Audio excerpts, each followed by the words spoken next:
des tensions se font encore ressentir entre Emmanuel Macron et Elisabeth Borne.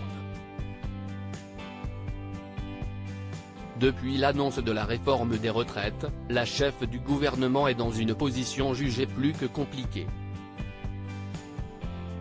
Pour cause, comme l'a précisé Le Monde, ce vendredi 7 avril, le 22 mars dernier, le président de la République lui avait demandé de renouer le dialogue avec les syndicats et d'élargir sa majorité.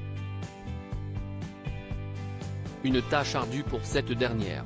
Pour cause, lors de son passage télévisé sur TF1, Emmanuel Macron s'était montré optimiste sur le travail qu'il a confié à sa première ministre. « J'espère qu'elle y parviendra ».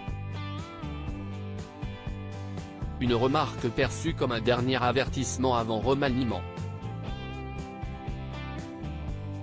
Pourtant, devant les organisations syndicales, présentes à Matignon, mercredi 5 avril, Elisabeth Borne a cependant pris le soin de corriger le président, en public, expliquant que les mots « élargir la majorité » pouvaient crisper dans ce contexte social compliqué. Avant d'aller chercher des alliés pour voter les textes, c'est important que l'on dise où l'on veut aller, a-t-elle ensuite ajouté. Il faut redonner du sens et du souffle à l'action. Je ne suis pas simplement là pour administrer le pays. Une prise de parole qui fâche car comme l'ont souligné nos confrères, la contre-offensive de la première ministre en a agacé plus d'un. Le cap a été donné par le président, a répondu un membre de l'Élysée, sec.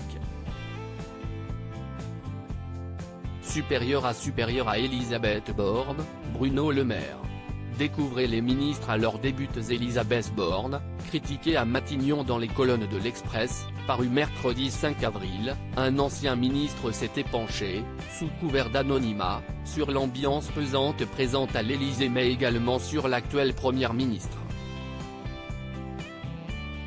Elle est très dure, souvent injuste, incapable de dire merci, s'était confié la source.